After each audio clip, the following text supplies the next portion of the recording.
great white shark is swimming upward, fast. Not the calculated, patient ascent of a hunter approaching prey from below. This is something else. This is a 5-meter, 2,000-pound predator moving at full speed toward the surface. Dorsal fin cutting through the water, tail thrashing with a rhythm that looks nothing like hunting. It looks like running. 40 meters below, something is rising behind it. A shape so large that it dims the blue light filtering down from above. It does not chase. It does not accelerate. It simply rises steadily, like a shadow peeling itself off the ocean floor. And the great white, the animal that an entire generation of humans has called the most dangerous thing in the sea, does not look back.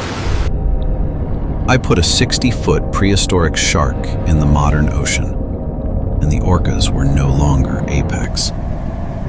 The ocean covers 70% of this planet. It holds 97% of all water on Earth. And within it exists a food chain so vast, so layered, so three-dimensional that no land ecosystem can compare.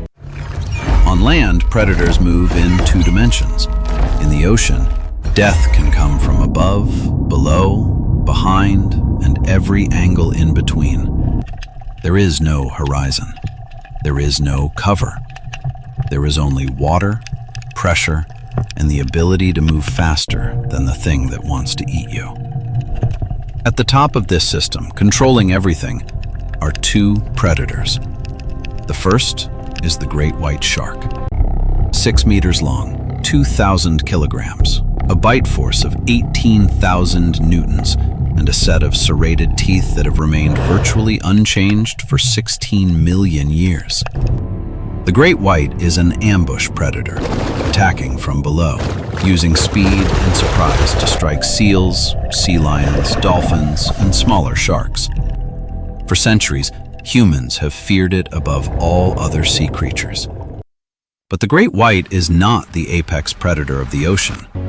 That title belongs to the orca, Orcinus orca, the killer whale. 8 meters long, 6,000 kilograms, a brain 5 times the size of a human's. Orcas hunt in coordinated pods of 5 to 30 individuals. They use echolocation to detect prey from 500 meters away. They communicate using distinct dialects that vary between pods.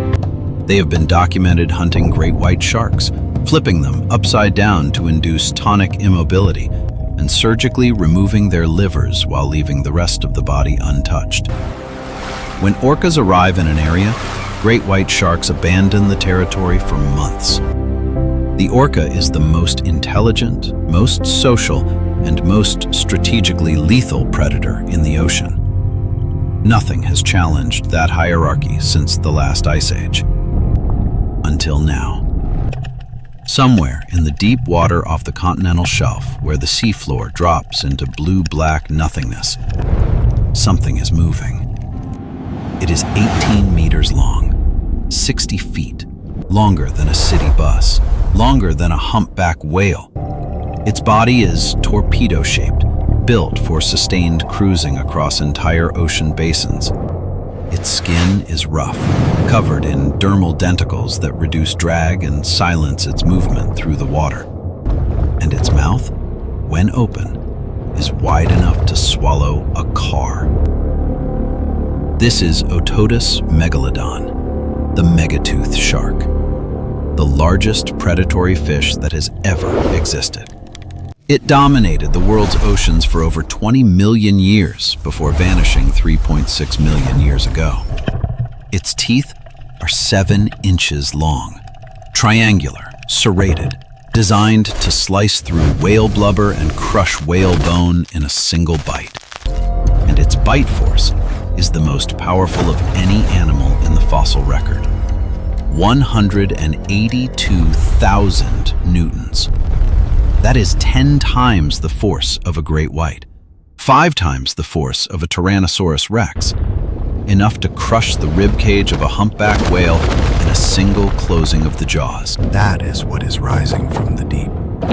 But here is what makes the megalodon truly terrifying in a modern ocean. It is not just its size, it is its intelligence. Fossil evidence suggests that megalodon was a highly strategic hunter. It did not simply chase prey. It analyzed, adapted, and targeted weak points. Bite marks on fossilized whale bones show a consistent pattern. Megalodon aimed for the fins and tail first, disabling the whale's ability to swim. Then it circled and delivered a killing bite to the chest cavity, crushing the ribs and piercing the internal organs. It was methodical, surgical, patient. In a modern ocean filled with intelligent prey, that hunting strategy becomes devastatingly effective. Let us talk about the first encounter. You are an orca, a mature female, the leader of a pod of 12. You weigh 6,000 kilograms. Your echolocation can map the ocean around you in 3 dimensions, detecting the heartbeat of a seal from a quarter of a kilometer away. You have hunted great white sharks. You have taken down gray whales 3 times your size. You coordinate attacks with your family using a language that no other pod on Earth speaks. You are in the waters off the coast of South Africa, following a migration of humpback whales moving north. Your pod has been tracking a mother and calf pair for 2 days, waiting for the calf to separate from its mother. You are patient.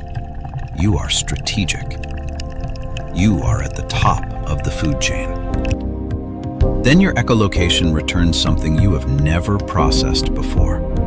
A shape, directly below your pod at approximately 60 meters depth. It is massive, bigger than any whale you have ever detected. But it is not a whale. Its body shape is wrong. It is not horizontal. It is vertical, rising, and it is fast. You send a warning call to your pod. 12 orcas change direction simultaneously, banking left, accelerating. You have never fled from anything. But the signal your brain is receiving says one thing: move. The megalodon does not pursue the pod. It is not interested in orcas. Not today. It continues its ascent toward the humpback mother and calf. The mother detects the disturbance and tries to position herself between the threat and her calf. She is 14 meters long. She weighs 30,000 kilograms. She has fought off orca pods before, but she has never fought anything like this. Let us pause here, because the dynamics of this encounter come down to physics. A humpback whale can swim at approximately 25 kilometers per hour in a burst. The megalodon, based on body proportions and hydrodynamic modeling, could likely sustain 18 to 20 kilometers per hour, with burst speeds potentially higher. The whale cannot outrun it indefinitely. And in the open ocean, there are no barriers, no riverbanks, no tree lines, no cliffs, just endless blue in every direction. The megalodon's approach would likely mirror the hunting patterns found in its fossil record. First, it would target the calf. Not because it cannot take the mother, but because the calf is smaller, slower, and requires less energy to subdue. The strategy would begin with a disabling bite to the calf's tail or pectoral fin, removing its ability to swim. Then, the megalodon would circle, let the calf weaken from blood loss, and deliver the final bite. The mother cannot prevent this. She can position herself between the megalodon and the calf, but she cannot cover all 3 dimensions simultaneously. The attack can come from below, from the side, from behind. The ocean has no walls, and the megalodon has 60 million years of evolutionary refinement telling it exactly where to strike. The mother tries. She rams the megalodon's flank as it passes. 30,000 kilograms of humpback whale driving into the shark's side. It is the most powerful defensive move any whale can make. Against an orca, it would be devastating. The megalodon barely changes course. 18 meters of muscle, cartilage, and hydrodynamic perfection absorbs the impact like a wall absorbs a tennis ball. The megalodon does not even turn. It adjusts its angle by 2 degrees and continues toward the calf. The attack takes less than 3 minutes. The calf is bitten once on the tail. It spirals downward, unable to swim. The mother circles, calling, but the megalodon positions itself between them. 182,000 newtons close around the calf's midsection. The ocean turns dark. The pod of orcas watches from 400 meters away. They do not approach. For the first time in the evolutionary history of their species, they have encountered something they cannot fight. Not because it is faster, not because it is smarter, because it is simply too large, too powerful, and too ancient to be threatened by anything alive.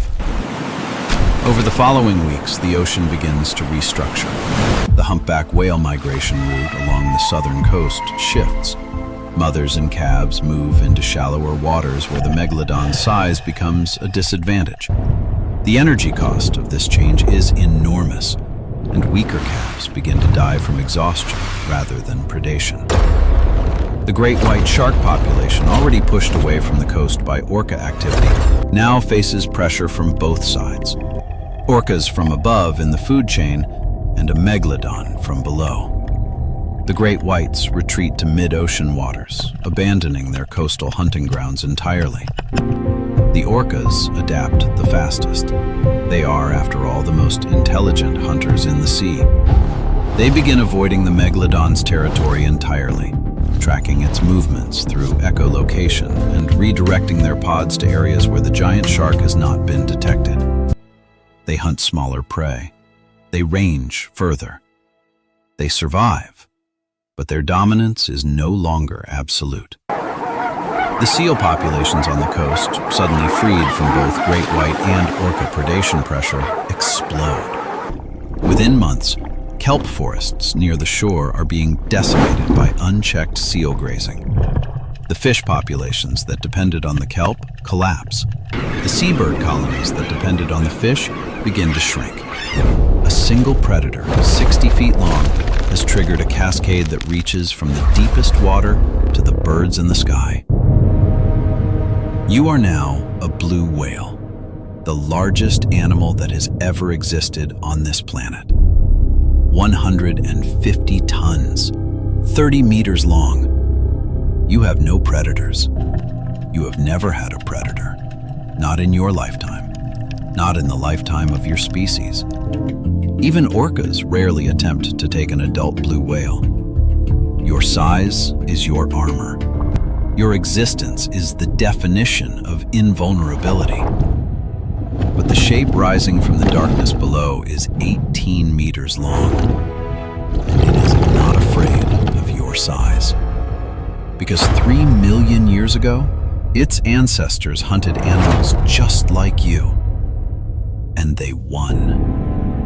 For the first time in the history of the blue whale species, something looks up at the largest animal on Earth and sees food.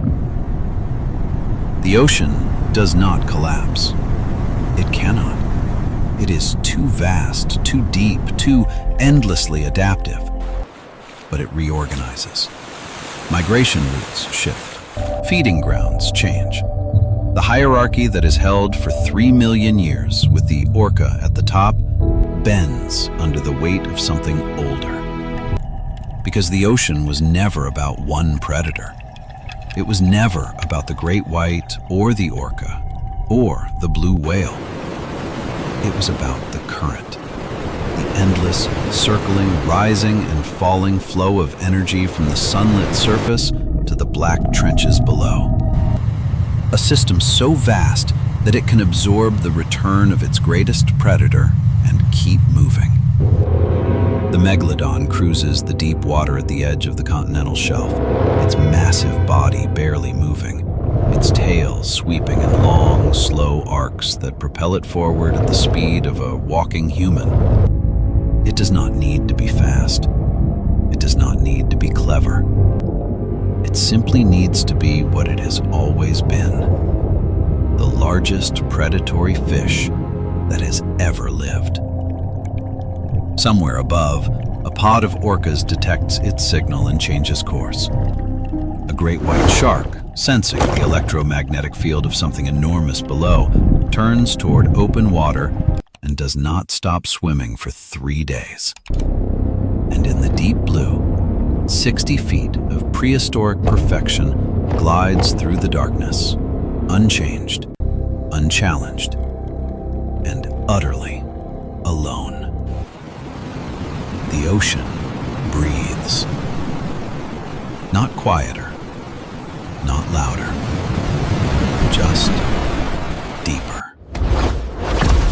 If this video reached 10,000 likes, the most voted comment will decide which prehistoric predator enters the ocean next. Subscribe so you don't miss what happens when the deep gets darker.